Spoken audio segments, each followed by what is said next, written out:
Since 1949, Alumni Gym was home to Elon's basketball and volleyball teams. But now we debut a new home for the men's and women's basketball teams.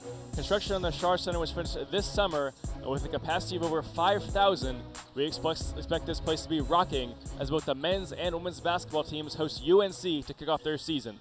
Hello everybody, Matt Holzapfel alongside my broadcast partner Andrew Vandellis. And Andrew, there's not enough you can say about this new center, and having UNC here to kick us off is absolutely special. A big storyline this game will be the lack of seniors. There's no seniors on this Elon squad. A big reason why is 3 seniors from last year, Shea Burnett, Mimi Gardner, and Malay Johnson have all graduated. Andrew, where is this team going to find veteran leadership if they want to make it to a 3rd straight CAA championship? Under head coach Charlotte Smith, Elon is at 76-20 all time, 24-2 in the last 2 seasons. We know UNC is a tough team, and we know they're going to bring the firepower. We'll talk about their exhibition game against Carson Newman. But Andrew, Elon struggled a bit against Belmont Abbey in their exhibition game. What went wrong, and what do you think they have to build off of? We know Coach Smith talked about finding their offensive identity. What else do they have to do? Mercer drives, sidestep, too hard. Rebound by Powell, though. And it's blocked. UNC back the other way. Watts ahead. Watts lays it up, and good. First points of the game belong to the Tar Heels. Takes the handoff straight to the cup. Doesn't roll in, though. Rebound by Paris Kia.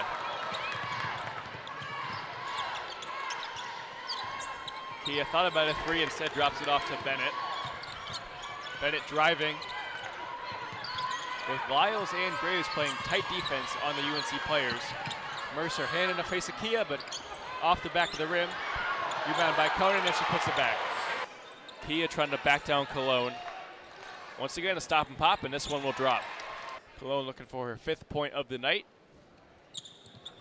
Can he get there, though, off the back of the rim. Gets the rebound, no, and puts it up and in. Great effort by Ariel Cologne. UNC back with the ball, no, stolen by Lyles. Throws it ahead to Mercer. Mercer 1-on-2, she'll take it. Great move to go around Kia with the layup. Elon has made all 3 of their last 3 field goals. Conan drives, Kia in the corner, wide open. Nothing but net for the senior. Well, Coach Charlotte Smith has talked all season, Tom, about finding the offensive identity of this Elon Phoenix squad. Again, their last game against the Mountaineers of App State, they only scored 7 points in the 4th quarter, allowing App State back into that game to steal the win. They need to find their offense early and often if they want to win this game. Like, we talked early in the season about 2 players, Lexi Mercer and Jada Graves. Now, Jada Graves has been hurt. She's lost for the season, but Ariel Cologne has stepped in so well to fill her spot. She had a double-double against App State, her 2nd double-double in the last 3 games. She's currently leading the team in points and rebounds per game. Ariel Cologne has been a big spark for this team. She has to keep it up if they want to win this game. We saw a lot of work with Rashika White and Malay Johnson on their post moves last season, but you can tell that Emily Maupin picked up on so much that her post moves look so much better this year than they did last year. One thing you can't say about Michaela Ryan, she does not lack confidence. She has shot the 3 early and often this season, and yes, they haven't all fallen, Tom, but she has to keep shooting. She's a freshman, she has to learn her role in this team, and she is a good shooter. They've just been so active on offense and defense, and we knew they had to be active everywhere because we're missing players. This is a short-benched Elon team, and the freshmen have no choice but to play big. They can't play like freshmen.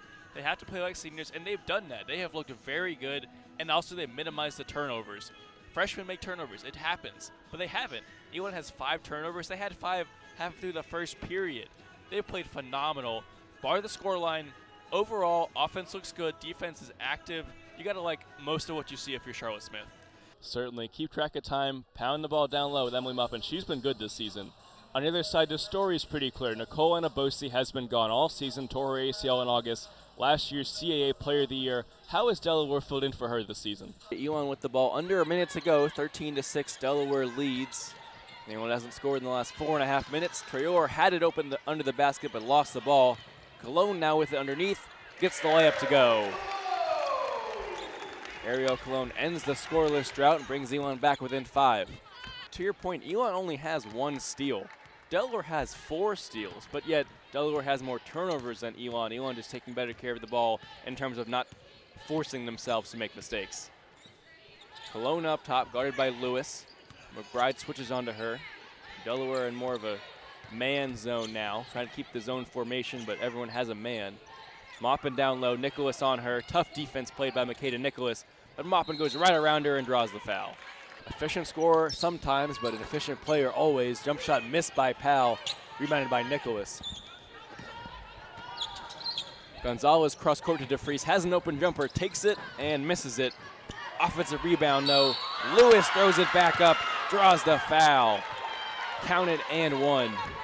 Pass inside to Williams. Williams spins on Popovich, no good though. Perpignan doesn't have numbers. Looks for Mercer anyway. Mercer into the paint, wild shot, no good, but Perpignan with the offensive rebound.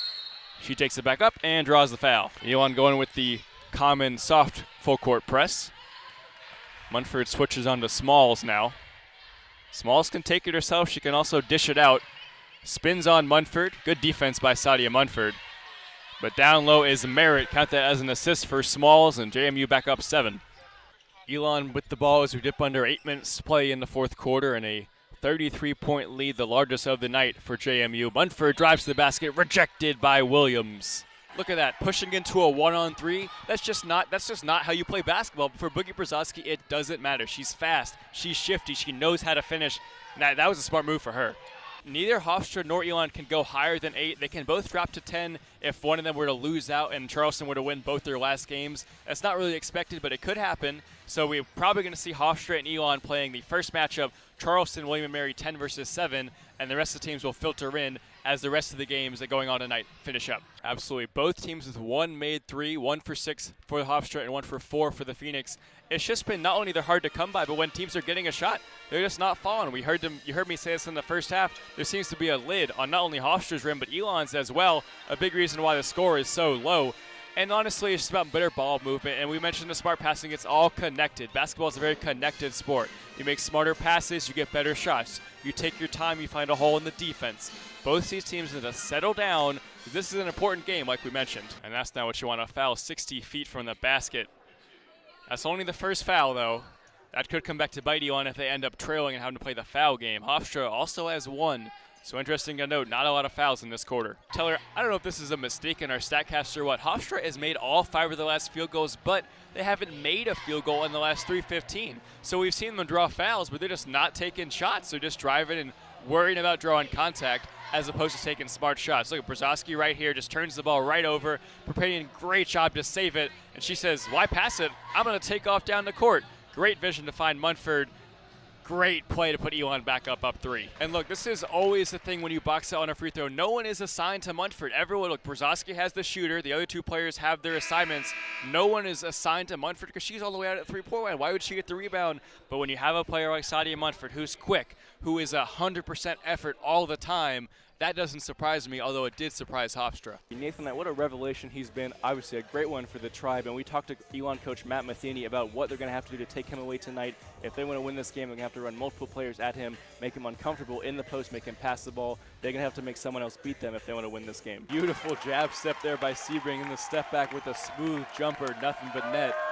You love to see that if you're an Elon fan. You've seen Dimitri Thompson for the Phoenix. He had 2 at halftime, only 3 total now. A very good job in the second half of not fouling, playing very clean basketball. As we approach 2 minutes here, lucky for the Phoenix, they didn't fall behind by more, only down by 2, tying it up with that drought-ending layup by Dawkins. Elon can finish as high as 5th, but as low as 10th, depending on the outcome of this game and the next game against James Madison, as well as other games around the league impacting their standings, but they did not worry about that. Worry about tonight's game and move forward from there after tonight. Averaging over 11 points per game, he led them in points, assists, and steals last time these 2 teams met. I have a feeling if they're going to want to win tonight, they need a big game from Meach. And that's dangerous now. It seems as though Pushitsa is feeling it, knocking down a couple of his last few shots after starting off super cold. 13 points already, 2 for 6 from deep. I wouldn't be surprised if we see Elon stay in that zone until Northeastern makes some change. They haven't scored in the last 3.5, like you mentioned, not able to get through that zone defense. And that can happen when one of your big men, Dawkins, sits on the bench. Ooh, good move by Seaberg. Thompson recognized he had a bit of space there as a defender was shading to the right. Just good defense by the Huskies to knock it away on his way to the rim. On this full court press here, Matt, we saw something already that Elon liked. They forced the timeout, but still 3.5. That's Huskies down to 1 now. Houston now with 5 corners after that last one. They're dominating in shots and corners now. We've seen them go near post a lot. That one not as close. No real danger there for McCauley and Elon. You know, Mason, we talked at halftime about whether these coaches would emphasize defense in their halftime huddles, and I think they definitely did. We saw a lot of high-paced action in the second half, but only 1 goal compared to those 5 in the first half, like you mentioned. So definitely a better defensive effort from both teams in the second half. Good afternoon, everyone. My name is Matt Holzapfel, alongside my broadcast partner, Tom Castle. Tom, the Phoenix certainly hoping for a repeat performance of last night's game, a 10-0 victory over this same App State team that ended a 2-game skid coming into this weekend.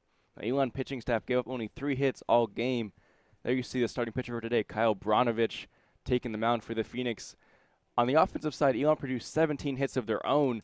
Now, what do the Phoenix have to do if they want to repeat that performance today? Numbers on the season, 19 strikeouts, 6 walks, that 2.5 ERA like you mentioned, Tom. He's a lefty. The majority of this lineup for the Phoenix are righties. 7 of the batters he will face will be in the right-handed batter's box. Pitcher's count for Schmid as Evers digs in, down 0-2. You see the wide stance there from Schmid, delivers, and takes strike 3 right down the middle. He knew it, too. You saw it on his face. He knew that was strike 3. Good pitch from Schmid to catch him looking. And here's a good stat for you, Tom. This season with runners in scoring position, Ryan Ogren hitting .550. That is absolutely outstanding. Definitely a big part of why he's leading the conference in RBIs. Swinging in, it's down to third baseline. Looks like Oldham's going to come home and score. Myers in left field scoops that one up. Ogren going for 2, and he'll take it. An RBI double for Ryan Ogren.